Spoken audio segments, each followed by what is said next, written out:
तो दोस्तों, कैसे हैं आप सभी। मैं आशा करता हूं आप सब बिल्कुल ठीक होंगे। दोस्तों, आप सभी को मकर संक्रांति की बहुत बहुत शुभकामनाएं। साथ ही कहते हैं कि रात के रास्ते बड़े ही कठिन होते हैं। दिन में वो जितने शांत लगते हैं, रात को उतने ही डरावने हो जाते हैं। मगर दोस्तों, वो इंसान क्या करे जो आज भी इस परेशानी से जूझ रहा हो। सोचो कैसा लगता होगा, जिसका कोई हल नहीं है, कोई मदद करने वाला नहीं। तो ठीक इसी तरह मेरे साथ कहानी में बनने के लिए आपका बहुत बहुत धन्यवाद। अगर आप चाहते हैं कि मैं आपकी कहानियों को अपने आवाज दूं, तो कहानियां सुनने के बाद आप मुझे इंस्टाग्राम पर मैसेज कर सकते हैं। मेरी आईडी है महेश आर्या यूट्यूबर। कहानी के बाद मैं आप सबको वहीं मिलूंगा। तो दोस्तों, बिना देरी किए जल्दी से अपने अपने हेडफोन लगाएं और शुरू हो जाए मेरे यानी महेश के साथ। दोस्तों, मेरा नाम धीरज अग्रवाल है। यह कहानी 1987 की है, जब मैं 1.5 साल का था। मेरी माँ मुझे आज भी ये कहानी सुनाती है। यकीन मानिए, मैं अंदर तक कांप जाता हूँ। हुआ कुछ ऐसा था कि मेरे घर पर आज भी मेरे पिताजी पूजा पाठ करते हैं। उस टाइम मेरे मामा पर जिन आ गए थे, तो उन्होंने अपने घर पर पिताजी को बुलाया था। वो रोज़ पूजा पाठ में बैठे रहते थे। एक दिन की बात है, वो जिन मुझ पर हावी हो गया। तब मैं सिर्फ 1.5 साल का था। उसने मुझे इस तरह अपनी पकड़ में लिया कि जब उसने मुझे झूले से बाहर निकाला तो मैं रोने लगता। यकीन मानिए, उस टाइम मेरे पिताजी को पता ही नहीं चला कि ये सब उस जिन ने किया है। लेकिन जैसे जैसे दिन गए, मेरा खाना पीना बंद हो गया। मुझे झूले में ही रहना अच्छा लगता था।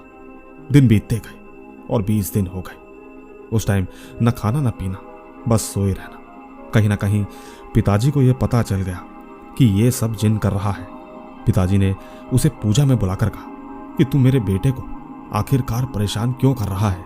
मुझे सब कुछ मालूम है कि इन सब के पीछे तू ही है। जिन ने कहा कि हाँ, मैं कर रहा हूँ, मुझे मुक्ति चाहिए, आप दिला सकते हो। पिताजी ने कहा, हाँ, मैं तुझे मुक्ति दिला दूंगा, बस तू मेरे बेटे को छोड़ दे। जिन ने कहा कि आने वाले शुक्रवार को मैं उसे छोड़ दूंगा। इसके बाद शुक्रवार की शाम को घर वाले सब पूजा में बैठे। उस वक्त जब जिन ने मिठाई मांगी तो उसके सामने लाकर रख दी। उस वक्त वो मेरे मामा के शरीर में था। उसने मेरी माँ को कहा कि आप अपने बेटे को मुझे दे दो। माँ एकदम से घबरा गई कि कहीं मेरे बेटे को कुछ ना हो जाए। वो लगातार मना करने लगी, पर पिताजी ने इशारा किया कि दे दो। माँ ने मुझे अपने मामा के हाथों में दे दिया। जिन ने मुझे थोड़ा सा प्यार किया और माँ से कहा कि आप इसे इतना प्यार करना कि मेरे जाने के बाद इसे बहुत ज़्यादा भूख लगेगी, पर जब ये बड़ा हो जाए तो उसे ये ज़रूर बताना कि उसके साथ आखिर क्या हुआ था। दोस्तों, इन सब चीज़ों के बाद उसने माँ को मुझे वापस कर दिया। इसके बाद पिताजी ने सवाल पूछा कि मान भी लिया कि तुम यहाँ से चले गए, तो आखिर हमें पता कैसे चलेगा। उसने कहा कि मैं आपके घर से जाते वक्त घर की खपरेल को तोड़कर जाऊंगा। दोस्तों, वो ऐसा कह के चला गया। इसके बाद जब मैं अच्छा हुआ तो मैं कमर से झुक गया था। मैं सीधा नहीं हो सकता था। माँ ने मेरी दवाई भी करी, लेकिन कुछ नहीं हुआ। मैं तकरीबन 3-4 महीने तक वैसा ही रहा। बाद में मेरे जब दादाजी घर पर आए तो मुझे देखकर पूछने लगे कि इसको क्या हुआ। पिताजी ने सारी बात बताई कि इसके ऊपर जिन हावी हो गया था। दादाजी ने कहा कि इसे उल्टा सुलाकर रोज मालिश करो, इससे ये सही हो जाएगा। माँ ने दादाजी की बात मानते हुए मुझे 3-4 महीने तक ऐसे मालिश करती रही, जिसके बाद आज मैं एकदम सही हूँ। साथ ही मैं महेश सर का धन्यवाद करता हूँ कि इन्होंने मेरी कहानी को जगह दी। मैं जल्द ही आपको और कहानियाँ भेजूंगा, जो कि मेरी जिंदगी में मेरे साथ बहुत कुछ घट चुका है। धन्यवाद। तो दोस्तों, ये थी धीरज अग्रवाल की कहानी। इनकी माँ ने बचपन की कहानी इनको सुनाई और इनके जरिए हम सब ने सुनी। कई बार क्या कुछ घट जाता है नहीं मालूम चलता। बाकी आपको इनकी कहानी कैसी लगी नीचे कमेंट्स में जरूर बताइएगा। तब तक मैं ले चलता हूं आपको हमारी आज की दूसरी कहानी की तरफ। आइए सुनते हैं।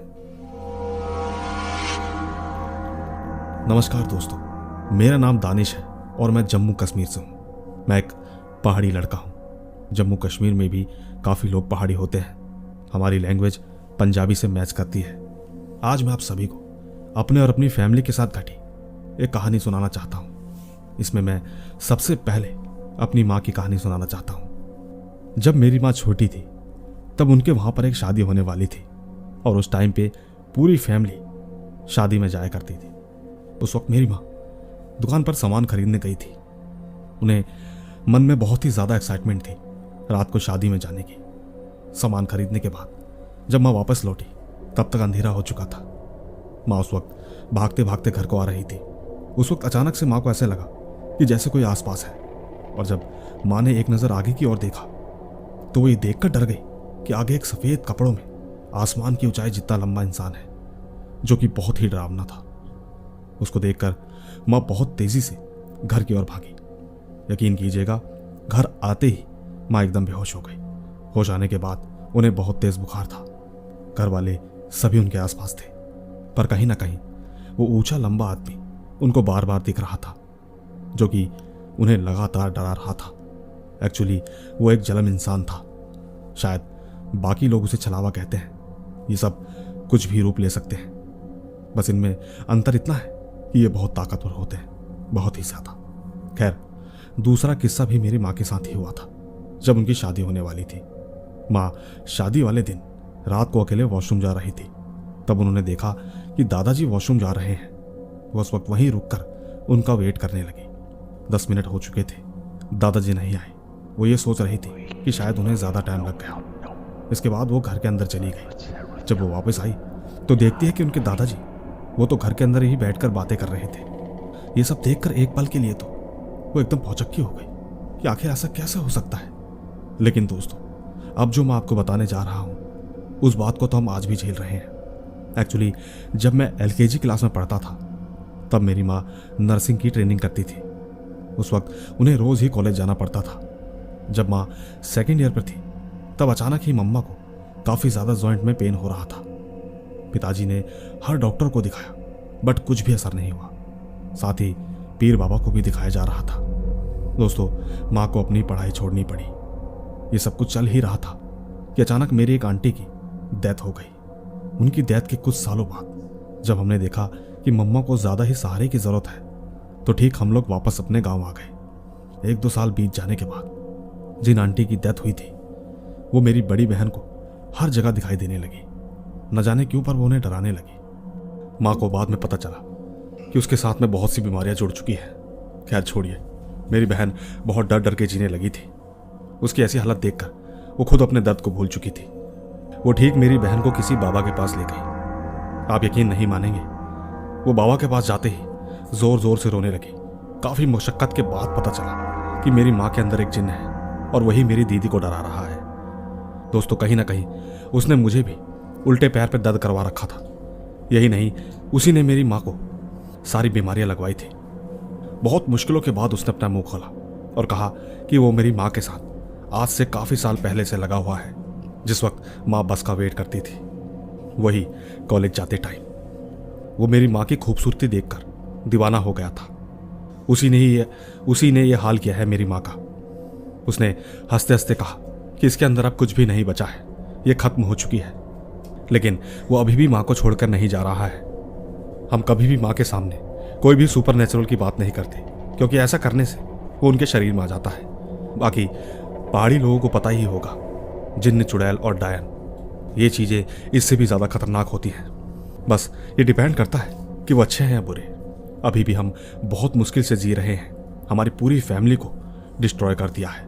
ऐसा लगता है कि हर तरफ से कुछ लोगों ने ब्लैक मैजिक करवाया है। इसी तरह मेरे पास और भी बहुत सी कहानियां हैं, पर मेरे लिए ये बहुत पेनफुल कहानियां थी। लेकिन कुछ और कहानियां भी हैं जो डरावनी है। एटलीस्ट मैं आपका शुक्रिया करना चाहूँगा जो आपने मेरी ये स्टोरी को सबको सुनाई। धन्यवाद। तो दोस्तों, देखा आपने, ये थे दानिश के किस्से। उन्होंने किस तरह एक के बाद एक अपनी छोटी छोटी कहानियों को बयां किया। उम्मीद है आपको ज़रूर पसंद आएगी। नीचे कमेंट्स ज़रूर कीजिएगा। बाकी मैं ले चलता हूँ आपको हमारी तीसरी कहानी की तरफ। आइए सुनते हैं। दोस्तों, यह किस्सा मेरे पिताजी के साथ हुआ था। हमारा अपना घर नहीं है, बस हमारे पास एक नॉर्मल टली का घर था, झोपड़े टाइप का। मैं उस वक्त बहुत छोटी थी। उन दिनों पिताजी रात को नाली के आसपास टॉयलेट करने को निकले थे। उस वक्त मैं और मॉम घर पे थी कि तभी अचानक किसी चीज़ के गिरने की आवाज़ आई। मॉम बाहर निकल कर देखी कि पिताजी ज़मीन में लेटे हैं। उस वक्त एक अजीब सी आवाज़ आ रही थी। ऐसा लग रहा था कि कोई कुछ बड़बड़ा रहा हो, लेकिन दोस्तों वहाँ पर कोई नहीं था। बस बस एक औरत की आवाज़ थी। लेकिन दोस्तों, हैरान कर देने वाली बात तो ये थी कि पिताजी का माथा अपने आप ही जमीन पर रगड़े जा रहा था, जैसे कि कोई उनका सिर पकड़कर जमीन में घिस रहा हो। ये सब देखकर माँ जल्दी से पिताजी के पास गई। पिताजी को छूते ही वो अचानक उठ खड़े हुए, जैसे कुछ हुआ ही ना हो। उस वक्त माँ बहुत रोने लगी, क्योंकि पिताजी के मुंह से बहुत खून निकल रहा था। उनका एक दांत भी टूट गया था। लेकिन पिताजी को कुछ भी नहीं पता था। उल्टा उन्होंने माँ से पूछा कि क्या हुआ था। माँ उनको उठाकर घर ले आई। उन्होंने उन्हें आईने के सामने खड़ा किया। पिताजी अपने आप को देखकर घबरा गए और पूछने लगे कि ये सब कैसे हुआ। माँ ने सब बताया और फिर दोबारा रोने लगी। उस वक्त अचानक पिताजी के सीने और पीठ पर दर्द होने लगा। जब पिताजी ने अपनी बनियान खोली तो पाया कि उनके शरीर पर नोचने के निशान थे। दोस्तों, यकीन कीजिएगा, पिताजी बहुत मुश्किल से ठीक हुए। और तो और कुछ दिन के बाद उन्होंने सपना देखा कि एक लड़की उनके सपने में है। वो ठीक पिताजी जहाँ टॉयलेट कर रहे थे वो वहीं खड़ी है और पिताजी को बार बार देख रही है। साथ ही दोस्तों, ये सपना माँ ने भी देखा। इसके बाद हमें छत में से किसी की चिल्लाने की आवाज़ आई। हमने सच कहूँ तो कुछ दिनों बाद ही वो घर छोड़ दिया। बाद में पता चला कि वहाँ पर एक बच्ची और लड़की की मौत हुई थी। बस इतनी ही थी ये कहानी। बस आप मेरा नाम मत बोलना। धन्यवाद। आइए दोस्तों, समय रहते ले चलता हूं आपको हमारी आज की आखिरी कहानी की तरफ। आइए सुनते हैं। मैं प्रीति, मैं जयपुर से हूं। एक और कहानी है मेरी, जो कि मुझे मेरे दादाजी ने बताई थी। एक दिन पिताजी काम से आ रहे थे। रास्ते में एक चौराहा आया। वहां पर एक पीपल का पेड़ भी था। शायद वहां पर किसी ने टोटका कर रखा था। नहीं मालूम पिताजी के मन में क्या आया, उन्होंने उन चीजों पर लात मार दी। उस वक्त पिताजी ने शायद शराब पी रखी थी। खैर, वो वापस घर आ गए। सोते वक्त रात के 12 या 1 बजे का टाइम था। एकदम से पता नहीं पिताजी को क्या हुआ, पिताजी एकदम से उड़ के उसी पीपल के पेड़ के नीचे गिरे। सच कहूं तो पिताजी को उड़ते हुए सबने देखा। फिर जब चाचा और मेरे बड़े पिताजी गए तो उन्होंने देखा पिताजी का सर नीचे और पैर ऊपर की तरफ थे। सब लोग पिताजी को वापस लेकर आए। घर आकर बाबा जी ने विभूति लगाई, तब जाकर कहीं पिताजी ठीक हुए।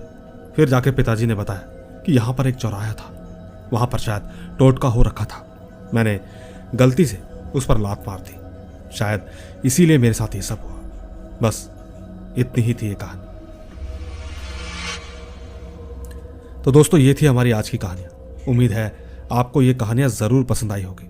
इसी तरह साथ बनाने के लिए आपका बहुत बहुत धन्यवाद। बस आप मुझसे यूं ही जुड़े रहे। मैं जल्द ही मिलूंगा आपसे इसी तरह की रोमांच भरी रहस्यमय कहानियों के साथ। बस तब तक आप अपना और अपने परिवार का ख्याल रखें। चलता हूं। Bye bye.